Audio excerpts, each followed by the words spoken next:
Hola, yo soy el doctor Raúl Rivera Márquez, profesor del curso de farmacología clínica impartido para alumnos del sexto semestre de la licenciatura en medicina en la Universidad de Sonora Campus Cajeme.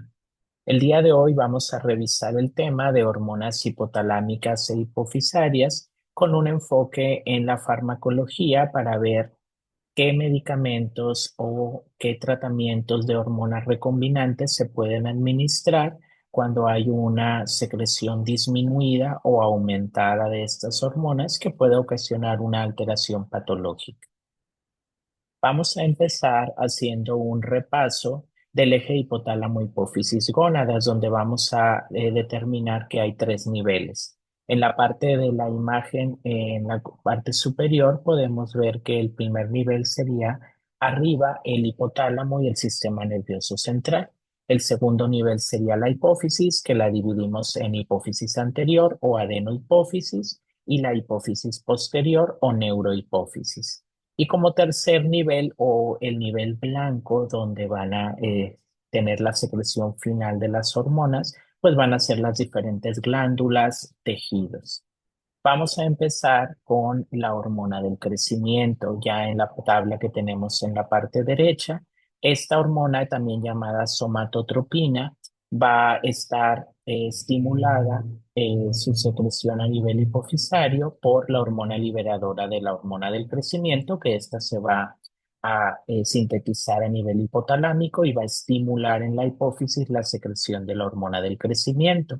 Pero también tenemos el estímulo de la somatostatina, que a nivel del sistema nervioso central va a inhibir la secreción de la hormona del crecimiento en la hipófisis. La hormona del crecimiento va a tener su efecto principalmente en el hígado, pero por como su nombre lo dice, pues todos los tejidos van a ser sensibles en mayor o menor medida a esta para su crecimiento. Además, en el hígado se va a secretar el factor de crecimiento símil a insulina o el factor de crecimiento insulinoide, que lo vamos a abreviar como IGF-1, el cual pues tiene efectos muy parecidos a la hormona del crecimiento que más adelante vamos a detallar en las siguientes diapositivas. Luego vamos a continuar con la hormona estimulante de tiroides. Esta hormona que se secreta en la hipófisis anterior va a estar mediada por la hormona liberadora de tirotropinas, la TRH, que se va a secretar en el hipotálamo y va a estimular que la TSH a su vez vaya a la glándula tiroides para que ésta produzca tiroxina y triiodotironina, que van a ser T3 y T4. Esto pues sabemos que tiene un estímulo positivo en el metabolismo, en el crecimiento y en la mediación de la temperatura corporal. Tenemos también la ACTH, que es la hormona adenocorticotrópica o adenocorticotropina, que se va a secretar en hipófisis anterior y va a estar mediada por la hormona liberadora de corticotropina, que es la CRH, que este estímulo pues va a venir también a nivel hipotalámico, va a actuar en la corteza suprarrenal para que ésta tenga la secreción de cortisol. Y este, pues sabemos que tiene diferentes acciones a nivel del metabolismo intermedio, también crecimiento, disminuir inflamación, entre muchas otras funciones. Las gonadotropinas, que son la FSH y la LH, la hormona estimulante del folículo o folículo estimulante y la hormona luteinizante. Estas, a su vez, ambas van a estar mediadas por la hormona liberadora de gonadotropina del hipotálamo, y aquí es importante recordar que la secreción debe ser pulsátil para que se haga el estímulo sobre la hipófisis y esta dependiendo si hay presencia de testículos o de ovarios, pues estos gonadas se van a estimular para que se produzcan las diferentes hormonas sexuales como son estrógenos, progesterona, principalmente en mujeres, y testosterona, principalmente en hombres. Lo importante de esto, pues sabemos que tienen diferentes funciones en el desarrollo de los caracteres sexuales secundarios, también del embarazo y del desarrollo muscular y óseo. La prolactina es una hormona que como tal no tiene un estímulo hipotalámico, se va a secretar también en la hipófisis anterior, pero sí va a tener un estímulo hormonal negativo, que en este caso va a ser del sistema nervioso central, de acuerdo a la secreción de dopamina, la cual va a inhibir a la prolactina. La prolactina tiene un efecto positivo en la mama para el estímulo de la secreción y síntesis de la leche y pues es una hormona muy importante en la lactancia. Como tal, el órgano blanco hormonal pues no va a haber una secreción más allá de hormonas después de la prolactina, por eso pues la ponemos un poco aparte. En la neurohipófisis, en la parte verde de la imagen, tenemos que la hipófisis posterior no va a secretar, no va a sintetizar hormonas, sino que va a secretar oxitocina y ADH, que es la hormona antidiurética, o vasopresina, pero estas se sintetizan en el hipotálamo y a través de los axones neuronales es que van a llegar y se van a acumular en la neurohipófisis y como más adelante lo veremos, se van a secretar en diferentes factores para sus funciones fisiológicas. Además, también es importante recordar que los receptores de estas hormonas van a estar mediados por segundos mensajeros o proteínas transmembrana, que son los que van a llevar esta señalización hacia el núcleo para terminar con la función hormonal, ya sea el JAK-STAT, que esta forma de señalización es muy común en algunas funciones del sistema inmunológico. Este sistema lo van a tener la hormona del crecimiento y la prolactina. La TSH, que es la hormona estimulante de tiroides, y las gonadotropinas van a tener su estímulo del receptor hacia el núcleo a través de la proteína G y la ACTH lo va a hacer a través de receptores transmembrana. Vamos a pasar ahora a desglosar las hormonas de la hipófisis anterior. La hormona del crecimiento, pues es una hormona que es muy importante desde el nacimiento, incluso desde antes del nacimiento para el crecimiento y desarrollo de órganos y mantener el crecimiento osteomuscular. Aquí tenemos un péptido de 191 aminoácidos y tenemos su forma recombinante por medio de ingeniería biotecnológica o genética, que es la somatotropina, que así lo vamos a encontrar como nombre comercial, somatotropina recombinante. Esta, a su vez, va a tener una actividad más larga que la hormona del crecimiento que se sintetiza y se secreta a nivel hipofisario, ya que esta tiene una vida media de 20 minutos y la recombinante, pues, su actividad puede durar hasta 36 horas. La excreción y eliminación va a ser a nivel hepático y la hormona recombinante se va a administrar vía subcutánea 6 a 7 veces por semana y el periodo de tratamiento va a depender de acuerdo a cada patología, pero generalmente la mayoría van a ser tratamientos prolongados de mínimo un año. Tenemos también el factor de crecimiento símil a insulina o insulinoide, el IGF-1, que también es llamado somatomedina C, la cual es producida a nivel hepático como estímulo de la hormona del crecimiento, va a tener prácticamente las mismas funciones del estímulo del crecimiento y metabolismo. Lo único que va a diferir va a ser la cuestión de los niveles de glucosa, ya que la hormona del crecimiento los va a aumentar, pero la hormona símil a insulina o el IGF-1 va a disminuir los niveles de glucosa, ya que su efecto es muy parecido al efecto fisiológico de la insulina. En la parte izquierda tenemos dos presentaciones farmacológicas que están disponibles en México de hormona del crecimiento. Estas a su vez van a tener varias aplicaciones clínicas. Si hablamos ya de la farmacología, en cuanto a su aplicación, tenemos que los defectos del crecimiento, ya sean congénitos o adquiridos, pueden ser tratados con hormona del crecimiento. Tenemos que hay una valoración que se hace del niño sano desde el nacimiento y aquí el pediatra o incluso muchas veces el médico familiar o el médico de primer contacto va a llevar este registro del peso y talla. También del desarrollo, aunque en este caso pues no va a aplicar tanto, ya que el desarrollo se enfoca más en la adquisición de habilidades. Pero cuando hablamos solo del crecimiento, ya sea en peso o en altura, es importante recordar que los niños se van a estar evaluando de acuerdo al percentil, a la desviación estándar en que se encuentren de acuerdo a una distribución de población normal. Por lo tanto, va a haber un rango donde este niño va a estar en una talla y en un peso adecuado para su edad y sexo. Si está disminuida y este niño está quedando por debajo del percentil que le corresponde, entonces deberán investigarse causas congénitas, causas adquiridas. En adquiridas, pues podemos pensar en situaciones patológicas como enfermedades autoinmunes, como procesos oncológicos, tratamientos de quimioterapia, tratamientos con glucocorticoides o diferentes patologías donde esté retrasado, ya sea por cuestiones nutricionales o deficiencias. Aquí tenemos unos ejemplos en fotografía. En el lado izquierdo tenemos una paciente con un síndrome de Turner, donde tenemos una alteración del cromosoma X, donde este puede estar ausente o puede estar incompleto y tener una parte nada más o incluso ser un mosaico.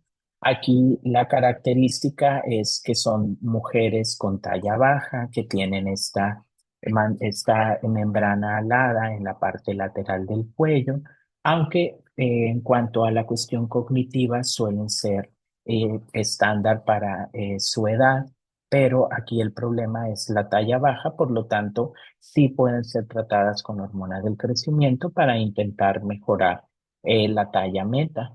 En el segundo tenemos un síndrome de Noonan, que es un niño también, que es un síndrome muy parecido al síndrome de Turner, sería más o menos una contraparte en el hombre, donde también van a cursar con esta talla baja. Y en la foto de la derecha tenemos a un niño con síndrome de Prader-Willi, donde van a tener una ansiedad y un descontrol por estar comiendo. Obviamente van a aumentar mucho de peso y tienden a tener talla baja, aunque aquí sí hay alteraciones del desarrollo cognitivo. Vamos a tener también que la hormona del crecimiento tiene múltiples usos, a veces incluso fuera de las indicaciones médicas. En la cuestión médica, el síndrome de intestino corto, principalmente pacientes que fueron llevados a una cirugía donde el intestino pues se vio afectado y tuvieron que cortar una gran parte de este.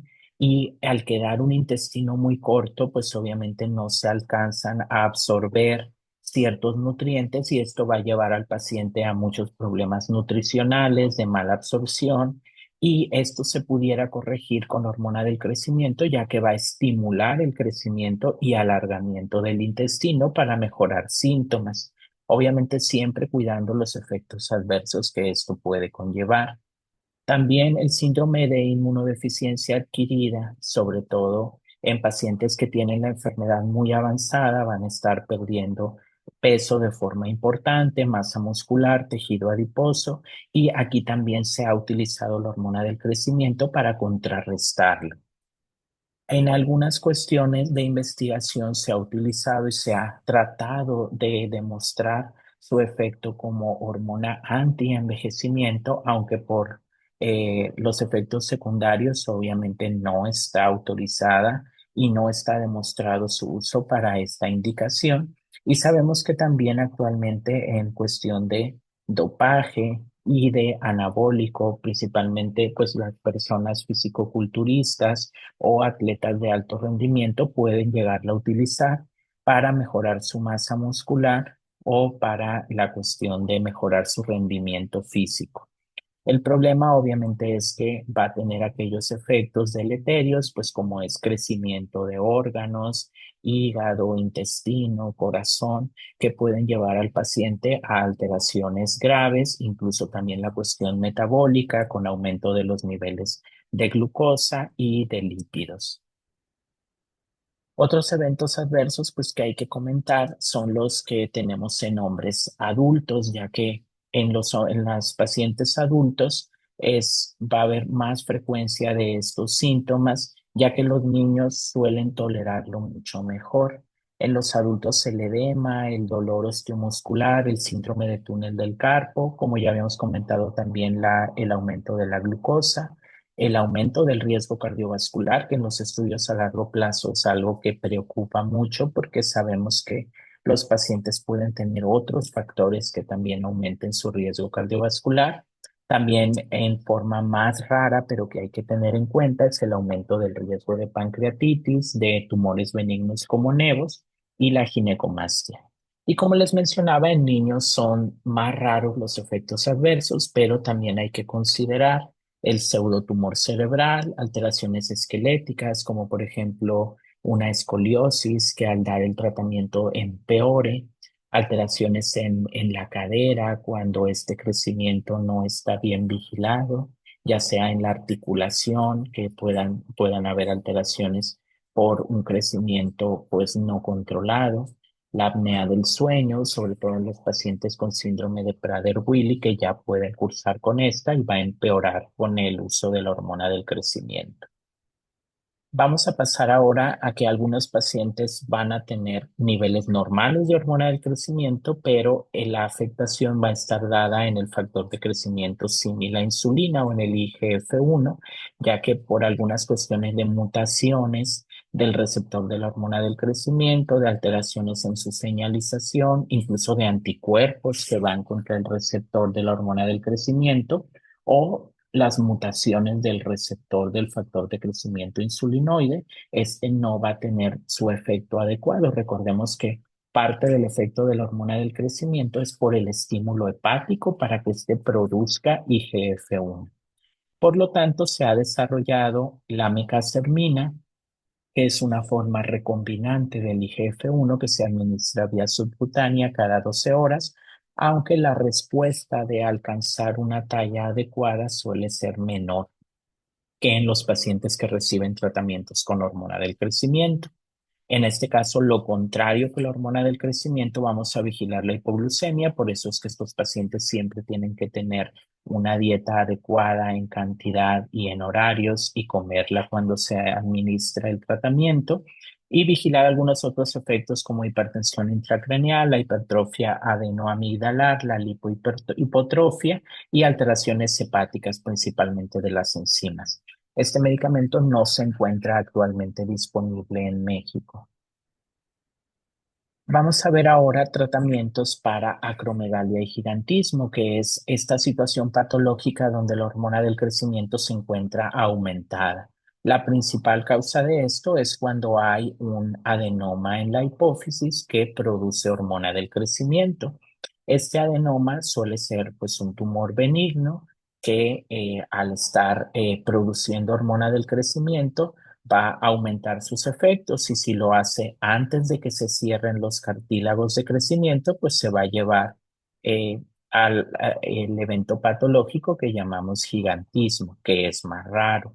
El más frecuente es la acromegalia, que es ya que se cerraron los cartílagos de crecimiento, entonces la persona no va a aumentar tanto en talla, pero sí va a tener todos los demás efectos sistémicos y del crecimiento de órganos y también de cartílagos y algunos huesos. Aquí vamos a utilizar el estímulo que va a inhibir a la hormona del crecimiento, que es la somatostatina. Entonces, la somatostatina es un péptido de 14 aminoácidos que tiene una vida media muy corta, de 1 a 3 minutos. Su secreción es en sistema nervioso central, principalmente en el hipotálamo, pero también tenemos efectos importantes a nivel gastrointestinal y pancreático. Su secreción va a disminuir algunas hormonas, no solo la hormona del crecimiento, también la TSH, que es la hormona tiroestimulante, el glucagón, la insulina, la gastrina, y tenemos disponible el octreotide, que el octreotide va a ser un análogo, como vemos en la imagen de la derecha, va a ser un poco parecido a la estructura de la somatostatina. La ventaja es que va a tener una vida media más larga y va a ser más potente en su efecto de inhibir la hormona del crecimiento y con menor efecto en las alteraciones de la insulina. Por lo tanto, este se puede administrar vía intravenosa, vía subcutánea y tenemos presentaciones de acción prolongada de depósito que se administran mensualmente. Y también tenemos disponible otro análogo que es el lanreotide, que también este viene en una presentación de acción prolongada. Vamos a ver que los principales usos van a ser tumores neuroendocrinos, que son aquellos tumores que expresan receptores de somatostatina, y también en situaciones como diarreas secretoras, por ejemplo, pacientes con virus de inmunodeficiencia humana, que este puede tener una diarrea secretora por un efecto directo a nivel de la mucosa intestinal, hemorragias de varices esofágicas en pacientes con cirrosis. para mejorar el control de esta. Y el gamagrama de Octrótide se refiere a un estudio de medicina nuclear que podemos realizar para evaluar si los tumores neuroendocrinos son sensibles al uso de la somatostatina, a los análogos. En este caso, el octreotide LAR y el lanreotide son medicamentos de uso prolongado que nos pueden ayudar a controlar estos tumores neuroendocrinos, ya que funciona como un inhibidor del crecimiento tumoral. Los efectos adversos a vigilar principalmente van a ser los gastrointestinales, como náusea, vómito, dolor abdominal, flatulencia, estratorrea. Y a largo plazo hay que vigilar el desarrollo de litiasis vesicular, aunque menos del 1% de los pacientes van a tener situaciones patológicas sintomáticas por los litos a nivel de vesícula. También hay que considerar la bradicardia y alteraciones de la conducción cardíaca, que esta es más rara, pero obviamente si tenemos un paciente con alguna enfermedad cardiovascular previa, con algún problema donde ya conocemos que tiene alteraciones cardíacas, pues sabemos que va a estar en más riesgo de esto. Y puede causar disminución de la absorción de la vitamina B12 por las alteraciones hormonales intestinales que va a ocasionar, y hay que tomarlo en cuenta con evaluación de la biometría hemática y, si es necesario, la suplementación con vitamina B12, sobre todo vía intramuscular. Esto sobre todo va a aplicar para pacientes que llevan tratamientos de forma prolongada de meses o años. Aquí tenemos las dos presentaciones de acción prolongada que están disponibles en el mercado en México, que son la sandostatina LAR y la somatulina, de presentaciones de aplicación parenteral, que principalmente son intramuscular cada mes. Tenemos también un antagonista del receptor de la hormona del crecimiento, que es el pegvisomab, que es un derivado pegilado de una hormona del crecimiento mutante, que esta va a tener mucha afinidad a uno de los sitios de unión al receptor, más que la hormona del crecimiento fisiológica, por lo tanto, pues va a tener una inhibición competitiva. Se administra subcutáneo en tratamientos de un año o más. Tiene una alta efectividad, más del 97% de disminuir el factor de crecimiento insulinoide, aunque como estamos inhibiendo el receptor, los niveles de hormona del crecimiento van a quedar igual o van a seguir aumentados. Por lo tanto, hay que considerar que cuando la causa es un adenoma hipofisario, pues se tiene que hacer una resonancia magnética cerebral de control para evaluar que este adenoma no siga creciendo. Y también hay que considerar alteraciones a nivel hepático, de alteración de enzimas o daño hepático. Este medicamento no se encuentra actualmente disponible en México. En cuanto a los antagonistas de la dopamina, que como explicamos en las diapositivas iniciales, también tienen un efecto negativo en la secreción de hormona del crecimiento. Esto lo vamos a ver más a detalle en la parte de prolactina, ya que también inhiben la secreción de prolactina, que es donde principalmente se van a utilizar. Ahora vamos a pasar a las gonadotropinas. Recordemos que las gonadotropinas son la FSH u hormona estimulante del folículo o folículo estimulante, y la LH, que es la hormona luteinizante. Como su nombre lo dice, la FSH va a estimular el folículo ovárico para que éste se desarrolle, para que crezca, para que se pueda llevar a cabo una ovulación, y va a ayudar a la conversión de andrógenos en estrógenos en las células de la granulosa. En el hombre va a tener un efecto positivo en el desarrollo de los espermatozoides y en la síntesis de estrógenos a través de esa testosterona. Esto en las células de Sertoli, ya que el estrógeno en el microambiente del testículo es necesario para un desarrollo sano de los espermatozoides. También la hormona luteinizante va a tener un efecto positivo en la secreción de andrógenos en las células de la teca del ovario y en las células de Leydig en el testículo. Y tenemos la GCH, que es la gonadotropina coriónica humana. Esta hormona estructuralmente es muy parecida a la hormona luteinizante y sus efectos fisiológicos van a ser prácticamente los mismos.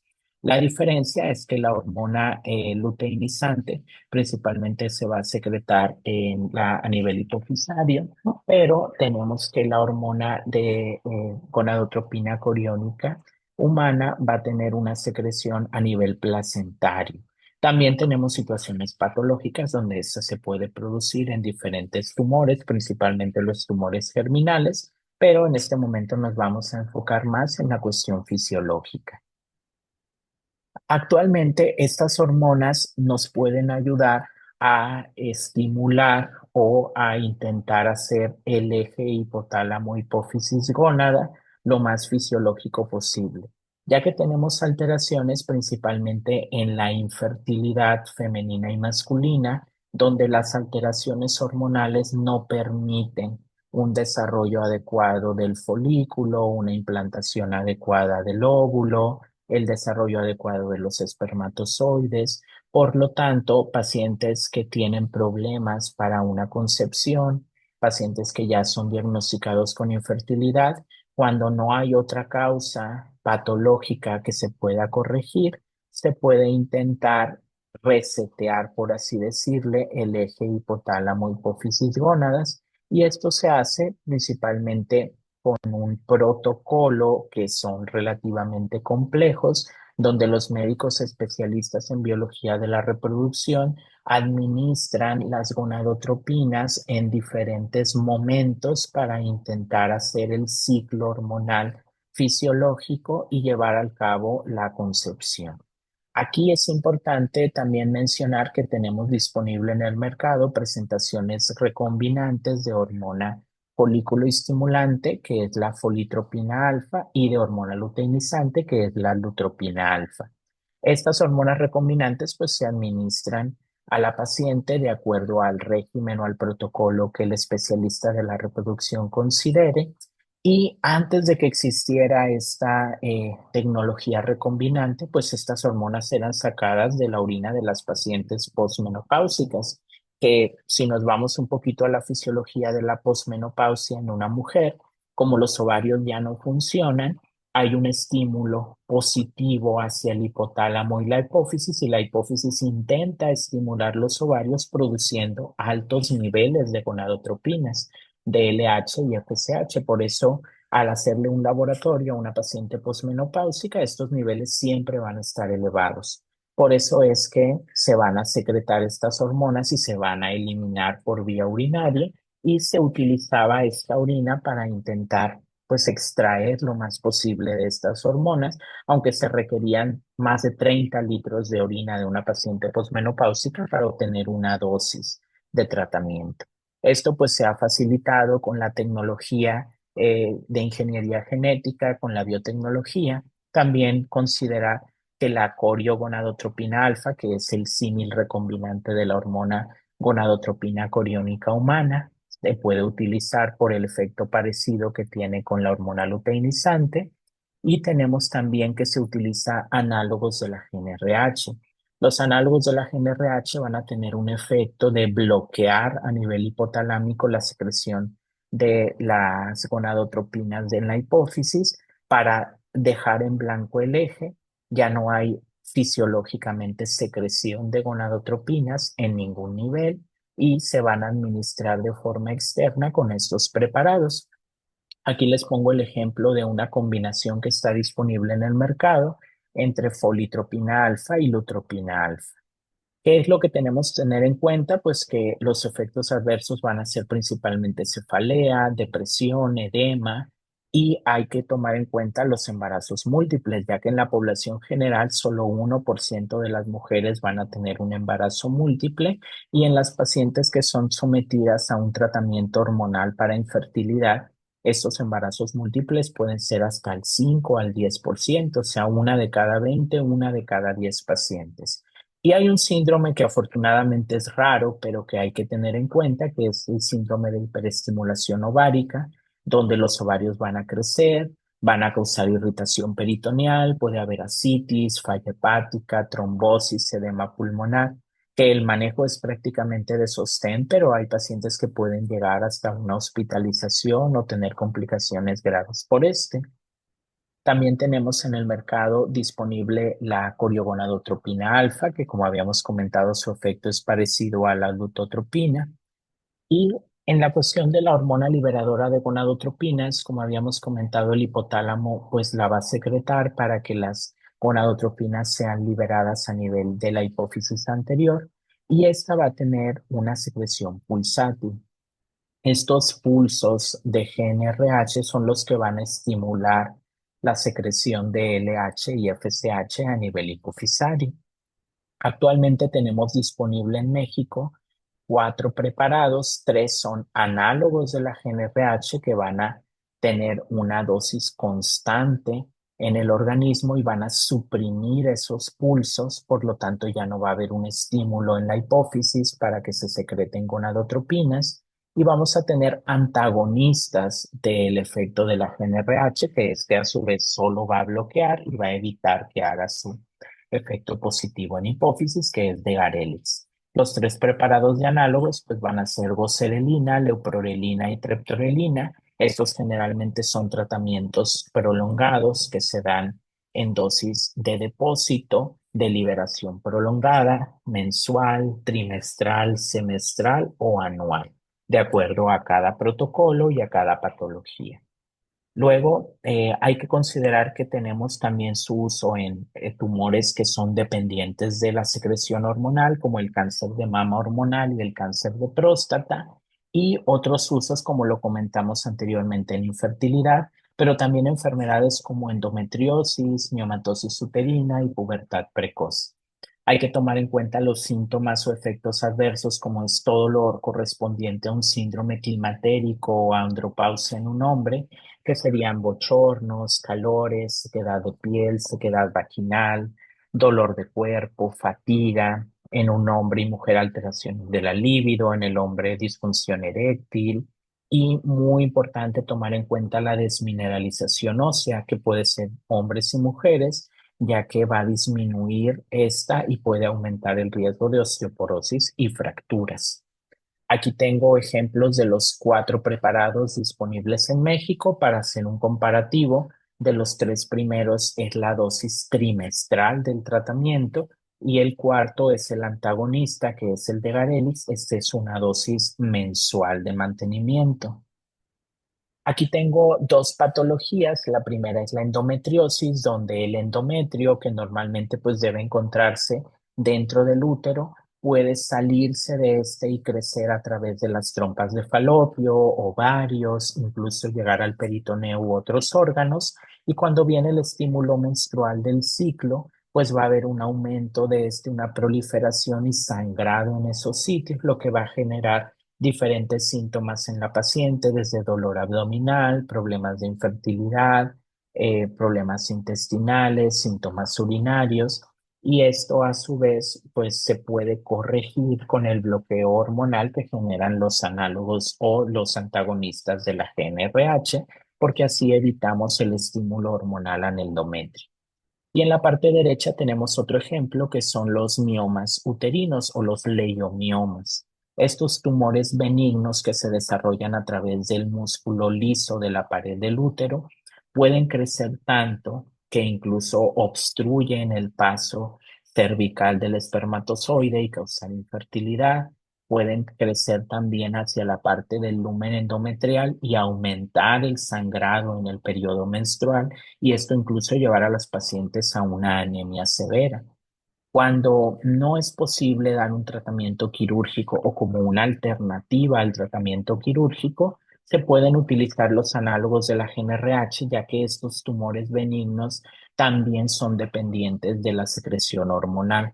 Por eso, al bloquear la secreción de las gonadotropinas, de estrógenos y de progesterona, pueden disminuir su tamaño y mejorar sus síntomas. Vamos a pasar ahora a la prolactina. La prolactina es esta hormona que no tiene como tal una hormona liberadora en hipotálamo, pero sí tiene un agente inhibidor que va a ser la dopamina. Actualmente tenemos como uso farmacológico dos fármacos que van a tener un efecto de estimular el receptor D2, el receptor de dopamina, para inhibir la secreción de prolactina. En situaciones patológicas, esto va a ser importante ya que podemos tener un aumento de la secreción de prolactina, como lo es los adenomas hipofisarios.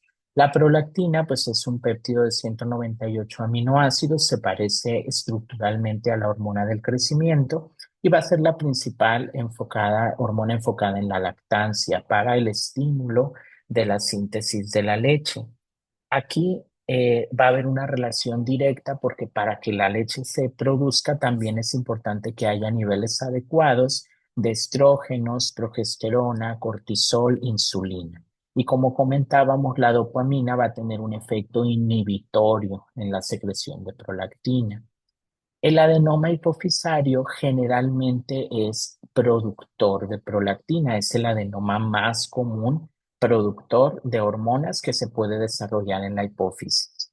Este va a tener diferentes efectos. En el caso de hombres y mujeres puede llevar a un hipogonadismo, en las mujeres a una amenorrea, a una dismenorrea, a una secreción láctea, en los hombres alteraciones de la fertilidad, alteraciones de la erección y estas alteraciones también van a ocasionar que la GnRH se inhiba, ya que el aumento de la prolactina va a disminuir la secreción de la hormona liberadora de gonadotropinas, por lo tanto va a desencadenar el hipogonadismo.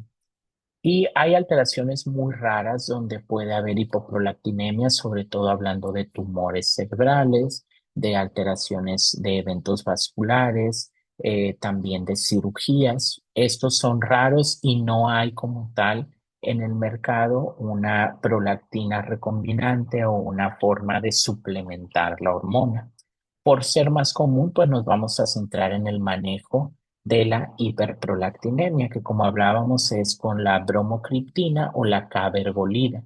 Ambas están disponibles en preparados orales, también se pueden administrar con tabletas vaginales. La cabergolida va a ser la que tiene la vida media más larga y ambas son derivadas del cornezuelo de centeno, que es este hongo que crece en los cereales, principalmente en el centeno, descubierto en algunas partes de Europa como España, que históricamente pues tuvo muchos efectos patológicos en las poblaciones donde tuvieron intoxicación por estos hongos, por las sustancias que estos producen, como la ergotamina, pero en este caso se utiliza para sintetizar estas dos sustancias que actualmente podemos utilizar para el estímulo del receptor D2, también en la enfermedad de Parkinson. Vamos a vigilar náuseas, cefalea, hipotensión ortostática, fatiga. Puede haber síntomas raros como vasoespasmo digital periférico y también considerar las manifestaciones psiquiátricas, ya que si hay un paciente que tiene alguna predisposición o algún problema psiquiátrico previo, debe considerarse muy bien el uso de estos medicamentos porque pueden desencadenarlo. Aquí tenemos en la imagen de la izquierda un ejemplo de un tumor hipofisario que es un macroadenoma. Los tumores de la hipófisis generalmente son tumores benignos y se van a clasificar en micro o macroadenomas de acuerdo a su tamaño, si son mayores o menores de 1 centímetro. En este caso tenemos aquí un macroadenoma que también cuando crece mucho debemos considerar la relación anatómica del quiasma óptico y que puede llegar incluso el paciente a tener una hemianopsia bitemporal. Igual otros síntomas como cefalea, aumento de la presión intracraniana cuando pudieran crecer un poco más. Tenemos estos dos preparados, como les mencionaba, en forma de tabletas. En México están ambos disponibles y pues hay que considerar que cada protocolo de manejo pues se lleva con endocrinólogo o con ginecólogo regularmente y es una alternativa el tratamiento farmacológico al tratamiento quirúrgico, ya que la forma pues más efectiva y rápida de eliminar el adenoma hipofisario va a ser por una cirugía transesfenoidal donde van a cortar y quitar el adenoma. Pero aquellos pacientes que no puedan ser llevados a una cirugía o no se considere por el tamaño del adenoma o por los síntomas, se puede optar por el tratamiento farmacológico. Vamos a pasar ahora a las hormonas de la hipófisis posterior. Vamos a empezar con la oxitocina, la cual esta hormona, como habíamos mencionado, se produce en el hipotálamo, se almacena en la hipófisis posterior o neurohipófisis y pues va a tener efectos principalmente en la contracción uterina. Este efecto principalmente lo podemos tener administrando la hormona de forma exógena, ya sea intravenosa o intramuscular. Esta tiene una vida media muy corta, de 5 minutos, y su efecto va a estar mediado por proteína G y segundos mensajeros como el fosfatidilinositol y el calcio. Todas las mujeres embarazadas después de la semana 20, su útero empieza a tener mayor sensibilidad a la oxitocina porque se empiezan a desarrollar receptores de oxitocina o estos aumentan. Y esto es una preparación para el momento del parto.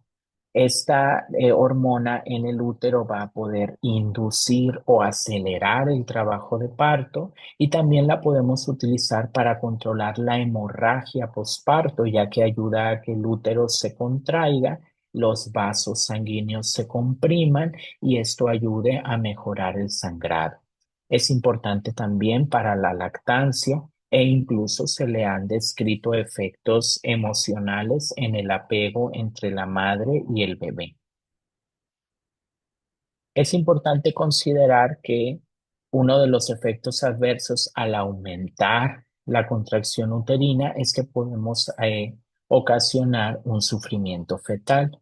Esto es ya que durante el uso de la oxitocina se tiene que monitorear el latido cardíaco del bebé y un trazo tococardiográfico donde el médico que está vigilando ese trabajo de parto, si él detecta que hay datos de que el bebé tiene alteraciones en estos trazos en el latido cardíaco, pues pueden considerar disminuir la dosis o incluso pensar en una cesárea.